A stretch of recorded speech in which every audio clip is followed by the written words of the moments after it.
मेरे पति राजेश एक प्राइवेट कंपनी में अकाउंटेंट थे। उनकी पगार अच्छी थी, फिर भी हम लोग भारी कर्जे से दबे हुए थे। शेयर मार्केट में राजेश ने बार बार घाटा उठाया, पर बहुत अमीर बनने की धुन के चलते इस लत ने अब तक उनका पीछा नहीं छोड़ा था। मैंने अपनी सहेली प्रियांशी से कहीं नौकरी के लिए कहा। वह एक कंपनी में नौकरी करती थी। एक दिन वो मुझे लेकर अपनी कंपनी गई। वहां उसने मेरी मुलाकात अपने बॉस सुधीर से कराई। सुधीर के सिफारिश पर मुझे नौकरी जरूर मिल जाएगी, ऐसा आश्वासन देकर प्रियांशी मुझे उनके पास लाई थी। सर, मुझे नौकरी की सख्त जरूरत है, आप मेरी सहायता कीजिए प्लीज। ये प्रार्थना करते हुए मेरी आंखों में एकाएक आंसू छलक आए। मेरी खूबसूरती से सुधीर बहुत प्रभावित हुआ। मैंने अब तक सुधीर के दिल में खास जगह बना ली थी। उन्होंने मुझसे कहा कि मैं भविष्य में उनसे संपर्क बनाए रखूं। मैं पूरी कोशिश करूंगा कि आपका काम हो जाए। इस कागज पर आप जरूरी संपर्क लिख दें। उन्होंने पैड और पेन मुझे पकड़ा दिया। करीब 10 मिनट बाद मैं प्रियांशी के साथ चली आई, लेकिन इन कुछ मिनटों मैंने उनका दिल जीत लिया था। मुझको कलर की नौकरी दिलाना उसके लिए कठिन काम नहीं था। करीब एक हफ्ते बाद वह मेरी नियुक्ति की अच्छी खबर लेकर शाम को मेरे घर पहुंच गए। वहां मैंने उनकी मुलाकात अपने पति संजीव, सास व 5 वर्षीय बेटे रमन से कराई। मेरी नियुक्ति की खबर सुन घर का माहौल खुशी से भर गया। मेरे घर की हर चीज इस बात की तरफ इशारा कर रही थी कि हम लोग आर्थिक रूप से संपन्न नहीं थे।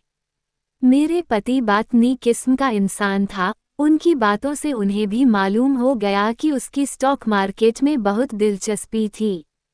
कुछ देर बाद राजेश मुंह मीठा कराने के लिए बाजार मिठाई लेने चला गया। सुधीर ने आग्रह करके मुझको अपने सामने बैठा लिया। सर, आपकी कृपा से मुझे नौकरी मिली है और मैं आपका यह एहसान कभी नहीं भूलूंगी। अब 2 वक्त की रोटी और रमन की पढ़ाई का खर्च मैं अपने बूते पर उठा सकूंगी। मेरी बड़ी बड़ी आंखों में सुधीर के लिए सम्मान के भाव उसे साफ नजर आए। तुम्हें नौकरी दिलाने वाली बात अब खत्म हुई। इसके बाद तुमने मुझे धन्यवाद कहा तो मैं फौरन उठकर चला जाऊंगा। सुधीर ने अपनी आवाज को नाटकीय रूप से सख्त किया, पर उसके होठों पर मुस्कुराहट बनी रही। अब नहीं दूंगी धन्यवाद सर, मैं मुस्कुराई और फिर उठकर रसोई की ओर चली गई। कुछ देर बाद बड़े अच्छे माहौल में हम सब ने चाय नाश्ता किया। फिर सुधीर हमसे विदा लेना चाहता था, पर ऐसा संभव नहीं हुआ, क्योंकि बेहद अपनेपन के साथ आग्रह करके मैंने उसे रात का खाना खाकर जाने के लिए रोक लिया। उस शाम के बाद से सुधीर का घर में आना जाना नियमित सा हो गया। कुछ दिनों के बाद रमन के जन्मदिन की पार्टी में वे शामिल हुए। फिर एक त्योहार आया और मैंने उन्हें घर खाने के लिए आमंत्रित किया। धीरे धीरे हमारे परिवार के साथ उनके संबंध गहरे होते चले गए।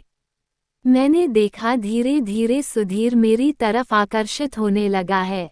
एक दिन अपने रूम में चाय पीते हुए सुधीर ने मुझसे पूछा, तुम्हें पता है राखी, मैं किस दिन को अपने लिए भाग्यशाली मानता हूँ?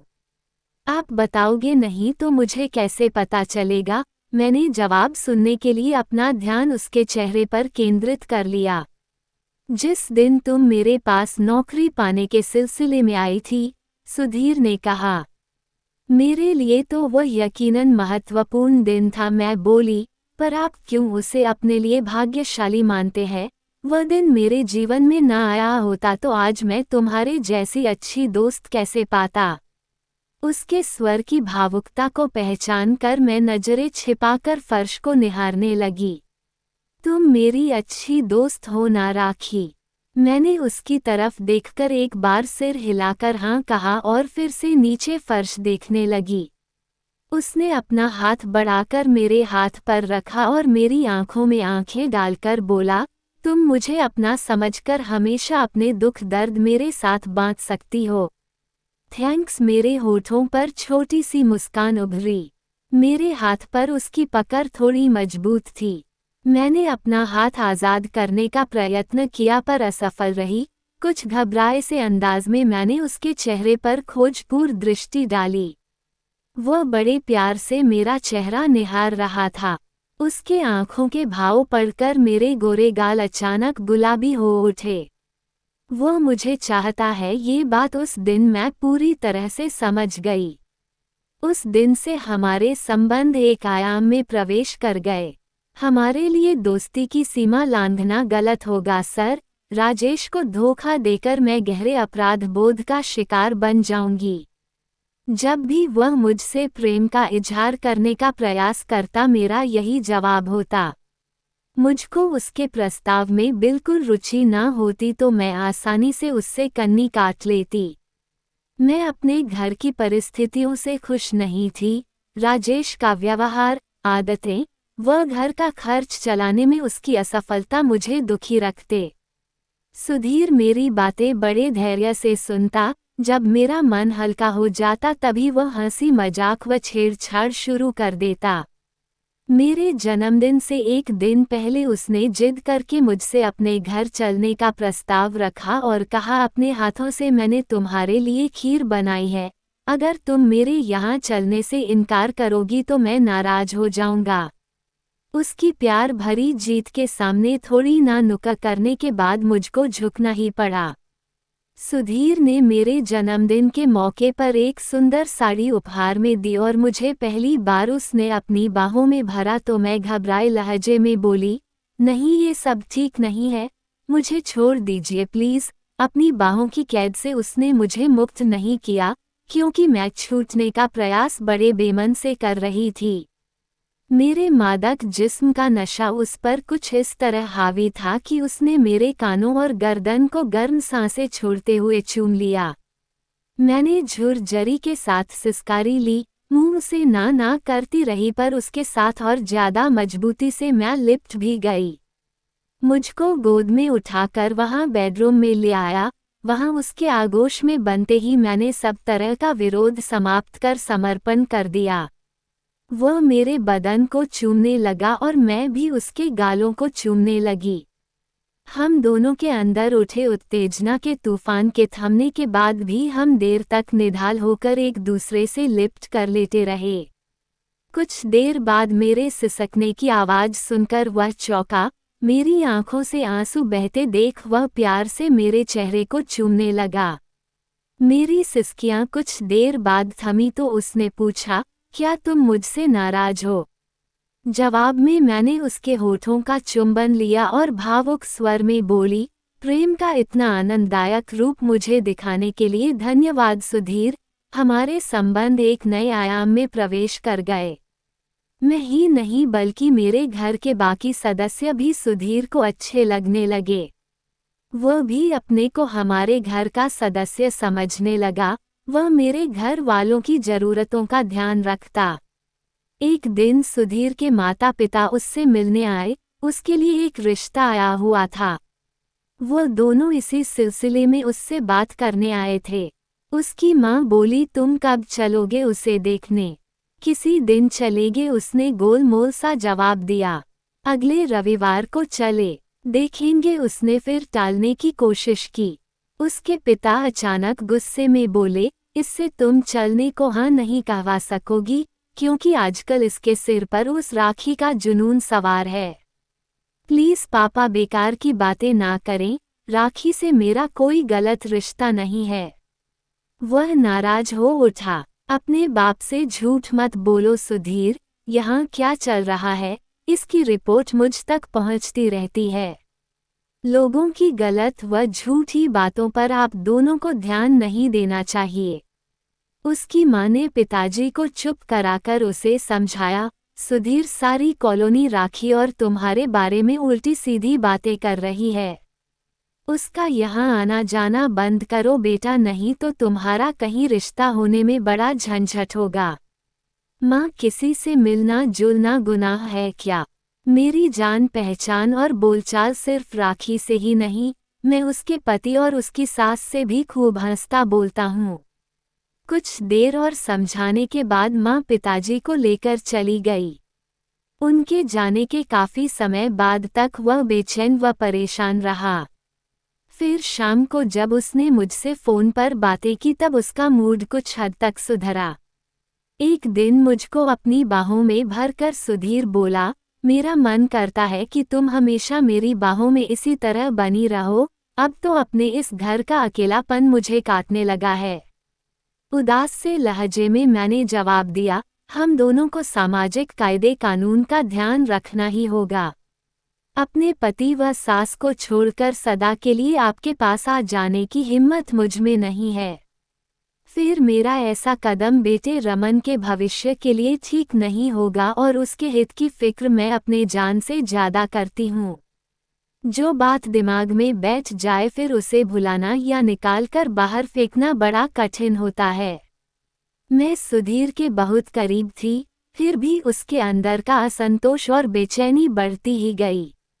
एक बार बेटे के जन्मदिन के कुछ रोज पहले राजेश को स्टॉक मार्केट से अच्छा फायदा हुआ। तड़क भड़क से जीने के शौकीन राजेश ने फौरन रमन के जन्मदिन की पार्टी धूमधाम से मनाने का फैसला लिया।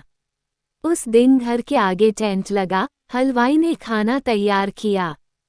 कम 250 से 300 लोग वहां जरूर उपस्थित रहे होंगे। मैंने और राजेश ने इतनी अच्छी पार्टी देने के लिए खूब वाहवाही लूटी। उस दिन सुधीर एक तरफ उपेक्षित सा बैठा रहा, मुझको फुर्सत नहीं मिली उसके साथ चंद मिनट भी गुजारने की, क्योंकि उसके साथ हंस बोलकर मैं अपने करीबी रिश्तेदारों को बात बनाने का मौका नहीं देना चाहती थी। वो जब इस तरह की कसमकस से तंग आ गया तो बिना किसी को बताए घर चला गया। उस रात उसे बिल्कुल नींद नहीं आई। उसकी सारी रात करवाते बदलते गुजरी, पर सुबह मन शांत था। पिछली परेशानी भरी रात के दौरान उसने अपनी जिंदगी से जुड़े कुछ महत्वपूर्ण निर्णय लिए थे।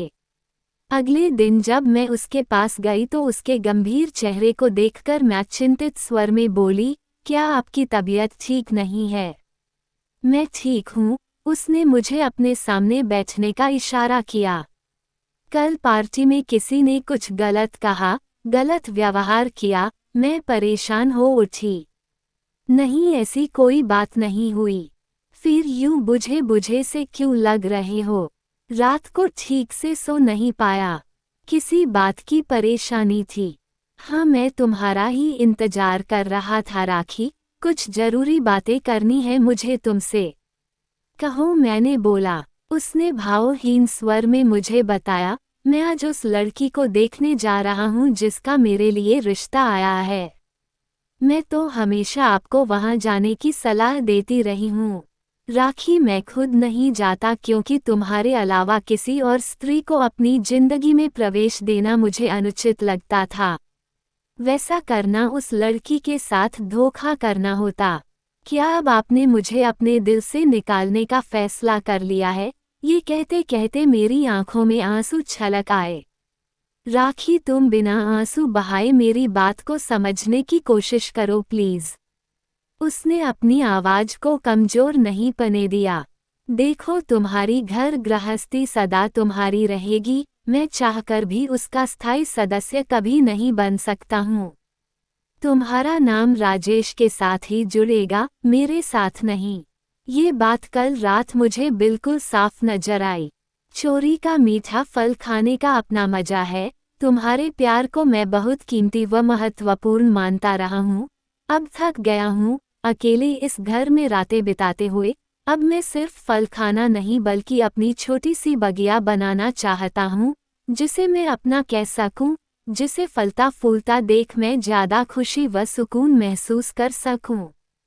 मैंने आपको अपनी घर गृहस्थी की बगिया बनाने से कभी नहीं रोका, मैं भावुक स्वर में बोली। आप जरूर शादी कर ले, आपकी इच्छा होगी तो मैं खुशी खुशी आपकी जिंदगी में प्रेमिका बनकर बनी रहूंगी। नहीं राखी, वैसा करना बिल्कुल गलत होगा। उसने तीखे स्वर में मेरे प्रस्ताव का विरोध किया। तब क्या आज आप मुझे हमेशा के लिए अलविदा कह रहे हैं? मैं रोवासी हो उठी। मुझे माफ करना राखी, दोस्ती की सीमाएं लांघकर तुम्हें अपनी प्रेमिका नहीं बनाना चाहिए था मुझे। मैं सिर्फ तुम्हारे मन में जगह बनाकर रखता तो आज मेरी शादी के कारण हमें एक दूसरे से दूर ना होना पड़ता। मैं उठकर खड़ी हो गई और थके स्वर में बोली, सर आप जैसे नेक इंसान को कभी भूल नहीं पाऊंगी, पर शायद आपका फैसला बिल्कुल सही है, मैं चलती हूँ। इतना कहकर मैं अपने आंसू पोंछते हुए घर की ओर निकल पड़ी। दोस्तों, अगर आपको यह वीडियो पसंद आई हो तो कमेंट कर जरूर बताएं। आपको ऐसे ही मजेदार वीडियो के लिए हमारे YouTube चैनल को सब्सक्राइब करना ना भूलें। धन्यवाद।